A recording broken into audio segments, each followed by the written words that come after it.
You're listening to the Podcast Detroit Network. Visit www.podcastdetroit.com for more information. Hello and welcome to Smart Sex, Smart Love, where talking about sex goes beyond the taboo and talking about love goes beyond the honeymoon. I'm Dr. Joe Court, and today we're going to be talking about adult neurodiverse relationships with psychotherapist Ashley Grubbs. Ashley is a licensed professional counselor practicing in Texas, Virginia, and Colorado. Currently, she's working on her PhD in clinical sexology from Modern Sex Therapy Institutes. She specializes in PTSD and trauma, sex therapy, and neurodiverse couples counseling. She uses acceptance and commitment therapy as well as systemic approaches to build rapport and authentic connections with her clients. She's passionate about assisting others with intimacy and gender concerns, is an ally for LGBTQ, and she is kink-friendly. Her goal is to help clients learn new skills to live their best lives. Welcome, Ashley. Hi, thanks for having me. So glad to have you here. I would just like to start because, I am married to somebody who is on the autism spectrum. He has ASD, used to be called Asperger's. We still call it that, but I know there's controversy around the word because of the man it was named after. But I wrote an article a few years ago on Huffington Post, and it did receive a lot of attention. But I don't really know how much attention because it was an article, and the comment sections was all I had to go by. And then a week ago on Sunday morning, I just decided I'm doing all this stuff on TikTok. I thought, I'm just going to talk about my relationship because it could help others who are in the same relationship. So I talked about being married to Mike, and when we got together, our very first time together, he asked me if we were on a date. He's just like that. He said, is this a date? You know, when you're two gay men and you're going out, you don't know, is this a friendship? Is this a date? So it was so intriguing to me to have somebody be so vulnerable, so honest. And on our second date, he said, are we still dating? And that to me was like even more vulnerable. And it just grabbed my heart. I always was able to see his vulnerability, but I didn't know he had Asperger at the time. I didn't know what it was. I just knew I was in love with him. I thought he's an IT guy. He had his own brain, the way his brain worked in working with IT, computer databases.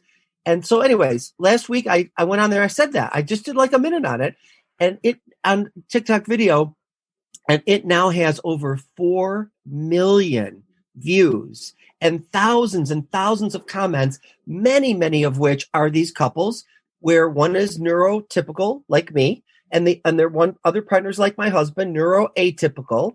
And then there's all these mothers of children who are so thankful to hear from somebody like me that there is hope for their child to have these relationships. So that's all I want to say. That's how we got here. Oh, and then I was supervising you the next day. And then I don't know why I never knew this, but you were like, oh my God, that's the biggest specialty. And then you started educating me. I'm like, you got to be on the show. So happy to have you here. Yeah, thanks. It's an area I'm really passionate about. We being me and my husband, had a very similar first date. I won't repeat the questions he asked me. May not be appropriate for all listeners, but same kind of thing of like, wow, this is such a new, different kind of fresh openness I'd never experienced before. And then later, once we put the pieces together and knew it was autism, it made so much sense, but it just felt so refreshing to have someone be blunt and honest about what they were thinking. Wow. And you know how it's therapeutic for me to hear you even say that. So I'm not alone in when that happened. Oh, no, not at all. I don't think. So what do people are going to be listening? They're going to be like, what does neurodiverse mean? Can you explain it? Sure. So neurodiverse is kind of just a really broad category for anyone's brain who, quote unquote, doesn't think the same. So it can include traumatic brain injuries, ADHD. The one I see the most, like you said, is autism. And so really what it is, it just means your brain processes information differently than someone who is neurotypical like you or I. So for my couples that I see, it's specifically autism is the one I get. And autism is considered a developmental disability. I don't necessarily love the disability aspect of it because, again, my partner is a wonderful human, as is yours, as is everybody on the spectrum. But they can have difficulty socially or with communication or with behaviors. But really, it's just a really broad category for anyone whose brain works differently than ours. Yeah, I just learned something. I never thought about it being for people who have maybe had some brain injury or whatever. So, right, it's just the brain's working differently. Right, right. And I said ASD earlier. That means autistic spectrum disorder. Is that right? Correct. So most people that are autistic don't really identify with the ASD label. So you might see that in some communities that it's, oh, I have ASD. Most people, it's a very inclusive title. So it'd be the same thing as you saying like, oh, I have gay, right? Like that's not how we ever talk about it. Yeah. And so it's the I am autistic, making it more of an identity perspective is something that's really big within the autism community. Well, I learned a lot too, because I mean, I was using Asperger's because that's what there are books written on it, and that Right. is the word. And I know it's changing. I never meant to insult anybody, but then I started saying high functioning autism, and then that was like challenged, and it makes sense because then you're saying that there's low functioning. So what do you say? Different functioning? So I get really specific with what the functioning looks like. So someone that might come into my office might be nonverbal, and so I would describe their functioning as nonverbal. So I make it really specific to what are the behaviors, what are the thinking patterns, not just high versus low, because really everyone is high functioning. The functioning just manifests differently. Okay. Because I think about Mike, like you really wouldn't know. You would think, oh, he's a little odd or a little socially awkward. Some people would even say that he's arrogant and they don't feel comfortable, but he isn't. He's just super quiet. And people Right. will say he's not having a good time. He's having a blast. He just doesn't express it. Right, exactly. So that'd just be a difference in the functioning and expression versus how you or I would do it. Now, one of the things that people asked about online, and I thought we could talk about here, is what's the impact of it on a sex life and intimacy between couples? Yeah, that's one of my favorite things to work on, my favorite topic, as I know you know. It can look so different and also so similar at the same time. So I'm really going to speak from my neurotypical perspective. I'm not going to try and speak as much for someone who has autism. I think that's a really important distinction. But what I see a lot in my practice is that it can be different based on how someone with autism approaches textures and feelings. So that's a really, really big thing for someone who's autistic is some clothing doesn't feel good. Some tags on like shirts or pants cannot feel good. And that can translate to the bedroom as well. So that might be like using a specific type of sheet only, like no other type of material, like silk is a really common one I hear talked about. Some types of oral sex can feel gross or off-putting because, oral sex creates a little bit of some type of texture that not everybody's into. So that can be a really big piece of sexuality is when you're having sex with someone or any kind of intimacy, not just penetrative sex with someone who might be neurotypical. The conversations about it might look different and how you're doing it might look different based on the texture piece. But there also is another important consideration when autism is considered in the bedroom, and that's about how they may or may not approach sex. So a lot of my clients, what I see is the partner that does have autism views it more as like, this is a release, right? This feels good. My mood shift, I can feel like this is an action. It's not always about the connection. And that's not true every time. But for the more neurotypical partner, having sex with someone when it's like, great, I got my release, I got off, I'm feeling better. You don't always get that same wrap-up piece that you might be expecting or that you yourself might want because they're viewing it a little bit differently in that kind of capacity. I just feel like what you're saying is so important, even for all couples, right? Everybody's different in how they are erotic in the bed. Right, exactly. And that's just something I think we all work with. And that's the biggest thing I really emphasize in my practice is I will have couples come in. And usually my couples are similar to you and I, Joe, where they found out their partner was autistic after starting a relationship, which I think is a little bit different. But there's a lot of expectation of here's what sex and intimacy is going to look like, when really that's different no matter who your partner is. It doesn't matter if your partner is autistic or not, like there needs to be conversation and communication about what we like and don't like. But because the communication piece with someone autistic is different already, that can sometimes create an additional roadblock there. That makes so much sense. And then you said something that I think we should talk about. There's lots of testing and lots of places for kids to go and Right. Parents bring their kids, but nothing for adults. Is that right? Yeah, so there is some kind of modified testing you can do, but it's much harder to get a formal diagnosis as an adult than it is as a minor.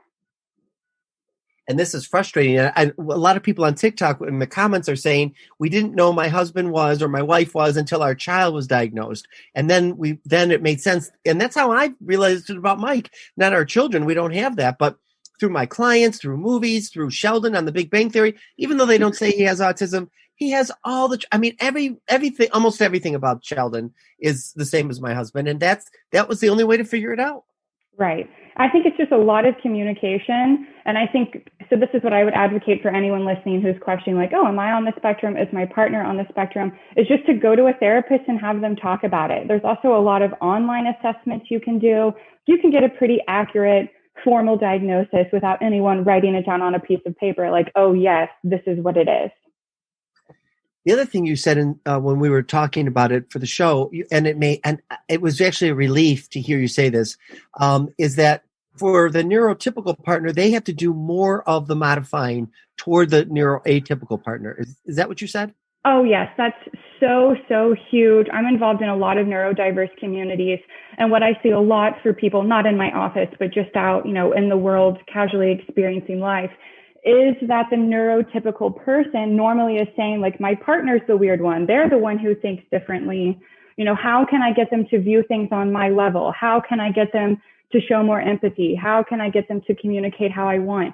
And the thing is, they can't, right? Like, it's just not how their brain is wired, which really creates this huge barrier, in my opinion, on creating some authentic communication, because it's so much easier for the neurotypical person to say like, oh, okay, you don't respond well to this, I can reroute, versus someone who's neurodiverse may not be able to reroute easily. And so I think it's really important for us as the neurotypical to do our own work, to do our own research, to really be talking to our partner or friends or whoever in the community we know that's autistic, to try and meet them where they're at in order to have success. I don't think we can place the burden just on someone autistic to meet us on our level. That seems really unfair.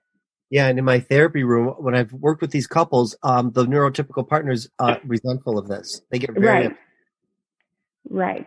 And I think that's just part of how we're socialized, is we expect, like if I'm talking to my parents, for example, both of my parents are neurotypical, and I might be able to set a boundary of, hey, I don't like this, don't do that anymore. And they can respond really well, versus if I tell my husband, I don't like this, don't do this anymore, his brain will get stuck on, oh no, what should I do instead?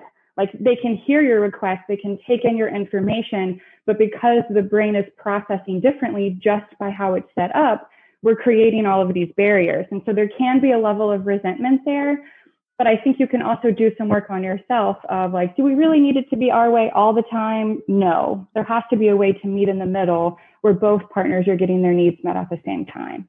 Right. And for me, what really helped was when I realized that he had Asperger's, then I was like, okay, 50% of our problems went away because I didn't feel like fighting him. I could always see that he was working really hard to be in relationship with me, and I couldn't deny that. And I just didn't understand why it was so hard. Once I understood why, and I realized how hard he was working, I felt even more loved than I ever felt before. Right, exactly. I think that's huge. My husband and I joke, it was like an aha moment, like, oh, duh, of course this is what it is. Of course this is why our conversations like continually go to the same place. Like, your brain can't hear me. Like, it made so much sense when we were able to figure it out. And I'm glad we're having these conversations, because in 2010, it was a stigma. I mean, it still is, obviously, but less so. And Mike didn't like it when I was saying this about him. And I'm like, I'm not trying to be mean. I'm not judging you in a bad way, but this is helpful to me. And I really want you to get on board if this is true, because he always thought he's in Mensa. He's very highly intelligent. He thought it was always related to that. And parts of it might be, but there's no doubt that it's autism. Right. And I think just similar to you do, and my partner felt the same way. When he got the diagnosis, it was very freeing for him to say, oh, it's not that I can't meet your needs. It's not that I suck as a partner. It was very validating for him to have that experience of like, I get it. This is me. This is my identity. Like, I can work with this, versus he couldn't work with me without it. Yes. Right. Right. And then the judgments. I don't know if you get this, but I have throughout the years, judgments from others about our relationship. Oh my God, yes.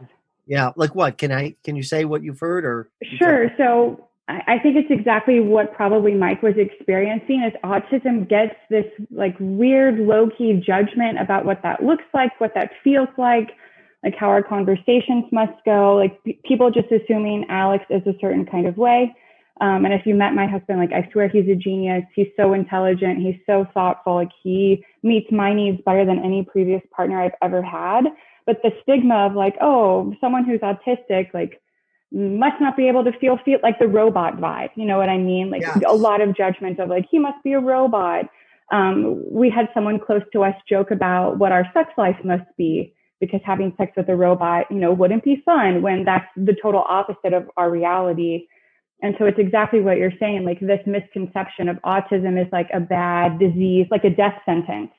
You know, like that must mean he's flawed or broken. Like you're doing a lot of caretaking, when really we have a very normal relationship. Everyone, neurodiverse or not, like has struggles. I don't think it's any different to have a neurodiverse relationship. Like you're still going to have struggles, but you're also still going to have successes. Right. And so some of the struggles a lot of people have, and I have these too, is like Mike can't really express his love to me. And I'll even say, you know, do you love me? He'll say yes. And I'll say, well, what do you love about me? I just want to hear it like every once in a while. And he'll say, I don't have the words. And I'm like, you're a man of words. Like he's great. He's so brilliant. How do you not have these words? But it's a part of his brain in the emotional part that he can't put words to. Right. Yeah, that's called, and I might pronounce it wrong. Sometimes I get it right. Sometimes I don't. But alexithymia, if you've ever heard of that, it's a condition highly linked to autism, which is literally just someone who has a hard time identifying and describing their emotions, which I think is a hallmark probably you experienced with Mike. Definitely something I experienced within my own relationship, is we have these huge variety of words, and my husband can know he feels it, but doesn't know what to label it. Like there's just like a kind of a blank in his brain about like, I care for you, but I can't verbalize that to you because I literally don't know how. And that's usually the reason for it. I'm telling you, Ashley, I feel so lucky to be connected to you, and that of all the supervisors you could have had, it was me in our modern sex therapy program, because, I mean, this is so helpful. There are few to hardly any therapists that specialize and are as smart about this as you are. Which I think is a bummer, you know, and we talk about this a lot, you and I, and me and my husband, about like literally getting married put me on this totally different path, because there wasn't anyone out there I could go to. So Alex could meet with someone like more in the autism community, which I always recommend, like get your tribe, get connected, like have feedback from other people. But there wasn't really anyone on the neurotypical side to tell me like, here's what you can expect, here's what you can do with it, here's how to navigate this conversation. And it felt like such a barrier, like this is silly that no one knows what to do with this. And so I spent a lot of time and energy into making sure like I can help people carry that so they can have successful relationships versus, you know, just falling apart because they don't know what to do. Yeah. And we had some bad therapy, and I had some friends' bad advice, because don't you want a partner who's more expressive? Don't you want somebody who gives a belly laugh with you? Don't you want? Yeah, of course I do. But you know what? I get so much more that keeps me in is his loyalty, his kindness, his intelligence, his ability to help me through situations that I can't think through, that he's so brilliant at thinking through. He does a lot of thoughtful things. He might not do it exactly the way I want him to do it, but he still does them. And I have learned to adapt to the way he loves me. You know, we all talk about wanting our love language, and yes, we should, but we should also adapt to our partner's way of loving us. And I've learned Absolutely. Yeah. I mean, I feel actually, to be honest with you, he's loved me more than anybody in my family growing up. So to me, you always have to decide when you're with somebody, what can I let go of? And what do I still need? And maybe it means you walk away from somebody. But in 28 years, I've never felt that way with him. Yeah, I don't feel that way with my partner at all. I think you really hit the nail on the head of what I think is the best is Alex's brain thinks so amazing. You know, I'm more of an emotionally driven, I'm a gut person. I find myself in situations often where it's like, yikes, I should have thought this out better. And so having a partner who can say like, hey, let's talk about this. Let's think it out. Like, let's add some reasoning and logic to this, when that is an area like I just don't do well on my own, has been so helpful. Like I cannot imagine my relationship with someone who couldn't offer that to me. I think it's huge. Right. Yeah, it is huge for me too. What else do you think is important that people should know about neurodiverse couples? I think you hit something earlier. I just want to go back to on something I think is really important when you're talking about, sure, I would want to be loved in all of these ways, but what can I not settle for, but what's more important to me? I think sometimes we don't get creative about how we can get those needs met. So I really advocate for my clients, either one, the neurodiverse or the neurotypical, like, is there a way you can get that need without it looking exactly like what you're picturing in your head? So for me, just as a personal way of relating this, it was really important to me to have a partner that was empathetic. You know, I'm a therapist. I carry a lot of emotions throughout the day. I relate to people in a pretty extreme way. And my husband just can't do that naturally. And that's not his fault, but I knew it wasn't something I was going to be able to not have.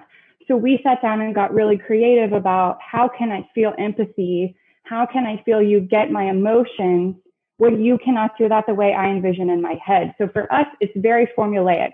I've taught him a few key phrases of here's what empathy sounds like to me. So now he can repeat back any of those phrases I say, and I still feel like my needs are met. Does he feel it as deep as I do? No. Is he going to notice it all the time? No. But he can say, like, okay, you gave me a solution. I can say these words back to you and know it still has meaning. So I think that's something that can be really helpful for people. It's like, don't just give up on it because you don't get it the way you're envisioning in your head.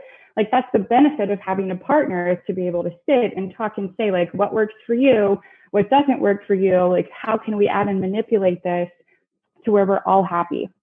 And I think that's a really important thing. It is. I'm cracking up inside because I did exactly the same thing and gave Mike, a script. And I know people are like, I shouldn't have to give. Well, in this case, you do. And sometimes you do have to say to your partner, this is how love looks like for me. This is one thing I do need. And it's normal. Right. And I don't think that takes away from it. Like, again, Alex may not feel it the same, but I know he's prioritizing me in that moment. And really, that's what empathy is about. That's what I'm looking for in an empathetic partner, is someone who can feel my needs and give them to me. Alex is doing that. It's just a little bit different than what I originally thought in my head.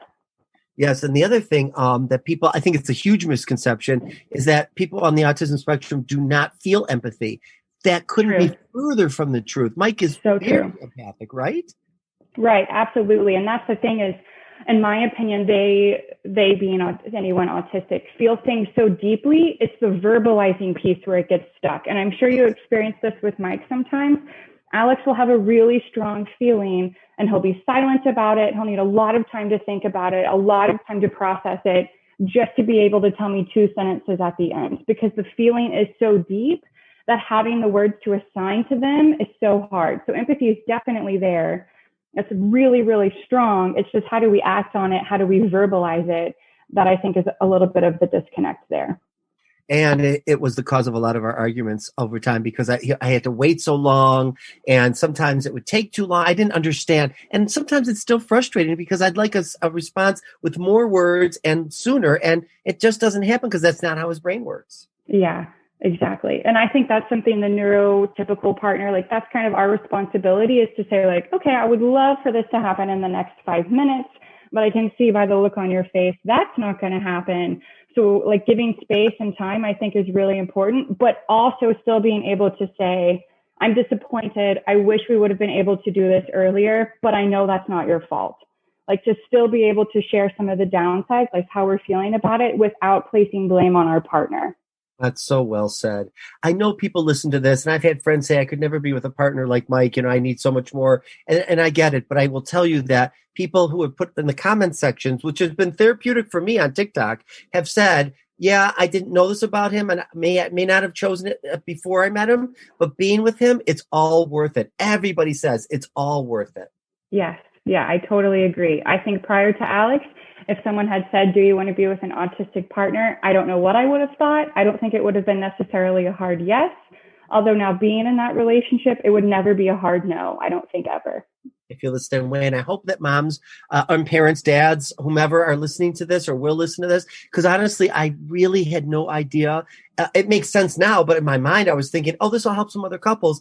But there are thousands and thousands of mothers. You should see, they're duetting me on TikTok. They're stitching me. And they're saying, I literally cried. I've sometimes watched it over and over again. What a good heart you have, Joe Court. You're there. I hope someday that my child can have a husband like you that will love him that much. I have never gotten that kind of support for this relationship. It feels wonderful. Yeah, I think that's what a beautiful place we're at in the world, for this to be on the forefront of people's brains and to be able to give that need back. Because again, prior to now, like we've talked about before, there hasn't been a lot of emphasis on what it looks like in the adult life. So I think that's a beautiful thing. That and the relationship, which I think you're going to bring. And I hope you do more and more with that because it's so needed. And I want to put you on the map. I hope this podcast is one way we do it. Yes, hopefully that's my goal, is to keep doing some work here. Well, I'm going to help, I hope, and find other ways for you. So how can people find you, Ashley? So the best way to find me is on my website, which is www.blue, like the color, harbor, where you park a boat, therapy, thethingido.com. And that will give you all of the ways of getting a hold of me, my Instagram, my phone number, my email. Everything is listed right there for you to be able to vet me even before meeting me. That's so great. Thank you so much for being on this show. Yeah, thank you so much for having me. Yeah, and people that are listening, if you enjoyed this show, please don't forget to rate, review, and subscribe. You can also follow me at Dr. Joe Court on Instagram, Twitter, and now I'm on TikTok. So till next time, stay safe and stay healthy. All right. Thank you.